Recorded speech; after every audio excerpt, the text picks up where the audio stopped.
Hi everybody, I'm Dave. This is Rob. And welcome back to PawnBroker 2020 in our never-ending quest to help you achieve the dream and live the best life that you possibly can. We're going to talk today about retail. Retail is a mindset. If you remember our last episode, we talked about loaning, and those items you did the loans on, you did great. Some people came back and picked them up, some people didn't. And when they don't come back and pick them up, you got to do something with it.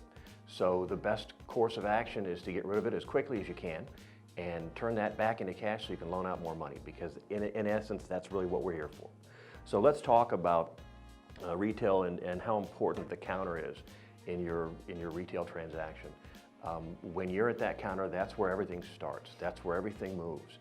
And you've got to be able to make the deal, stick to it, get it done, and move on. So, I always talk about, some stores are museums. They have items that have been there for a long time. And some stores, they get it. They get the item in, they sell it, they get rid of it, turn it back into cash, and move the product. For me, I always want to move my stuff as quickly as I can. Even if I'm not making as much as I want, I'd rather make $10 or $15 less today than have to sit on it for 30 days and get that extra 20 or 30 bucks.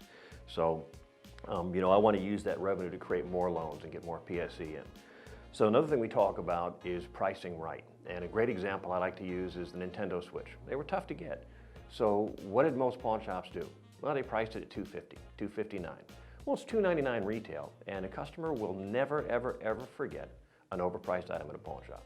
So the right price for that, we think would be what, Rob?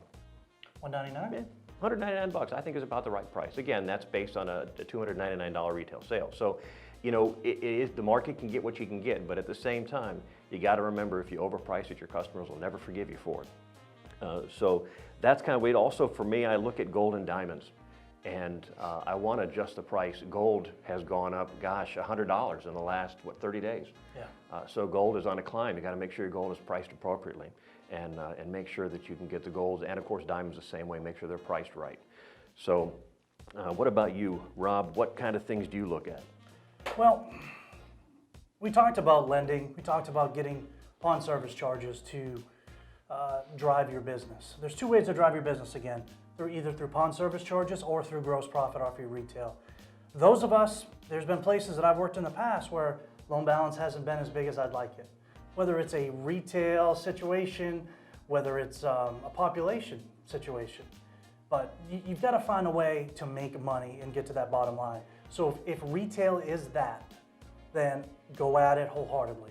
People are always going to need to buy product. It doesn't matter what the economy looks like, what the times are, they're going to need to buy product.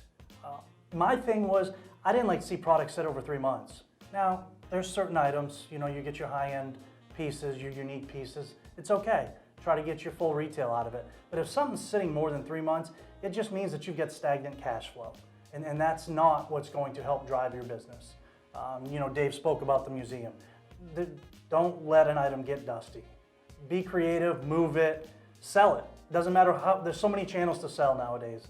Marketplace, eBay, Amazon, brick and mortar, it's all there. Know your inventory needs and plan for them. If you know Christmas is gonna be in 3 months, start buying product. Start loaning aggressively on product, because you don't care if it comes out for sale. You're going to need it. Keep your customers happy. There's 4 ways that I look at selling. First, when the customer walks in, you've got to sell yourself.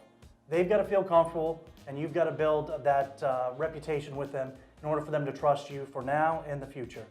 You also need to sell your company. Is your store clean? What do you stand for? Are you charitable? Make your company, your organization, a special place. The dream. You need to sell the customer the dream. It's not about what that ring costs. It's about what that ring is going to look like at a cocktail party on New Year's Eve. You've got to sell the dream, whether it's Nintendo Switch, the joy in the kid's face when they open it up. Sell the dream. Don't sell the product.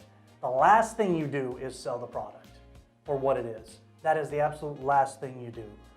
And product, let's face it, it's only worth what somebody is willing to pay. It doesn't matter what you price it, what you think it's worth.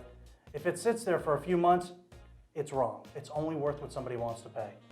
Yeah. Dave, wouldn't you say? Yeah, and the problem with only being worth what somebody's willing to pay is you never know that until the second they're willing to pay it. So you have to really pay attention, and you have to be willing, like I said earlier, to take some of those hits early on and just sell the item and move on. One thing we think about too is technology.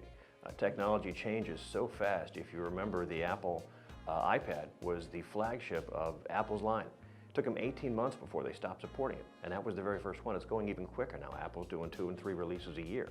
So the technology piece changes so rapidly. When you get a piece in, get it out as quickly as you can and move on it. Other parts of the retail side is being inventive, being aggressive when you're trying to sell items. We had a customer that took advantage of our text valet program, and that customer did $50,000 in sales in 3 hours, which was just phenomenal.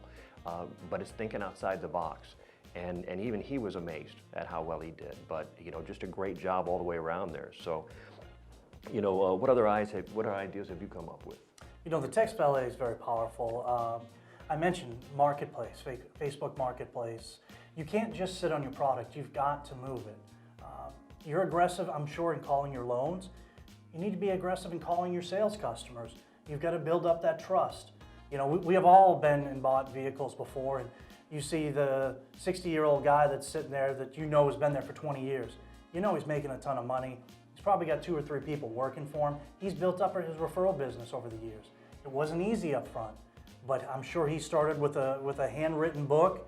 Now there's so many different ways for us to handle all that data, but you've got to be focused on your customer and your market around you. Right. We thank you very much for joining us today on another PawnBroker 2020. Remember, you can always PM us anytime you want.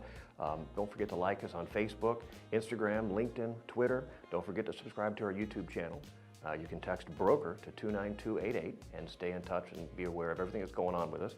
And last but not least, thanks very much for watching. Stay tuned. We'll be back with more stuff for you later.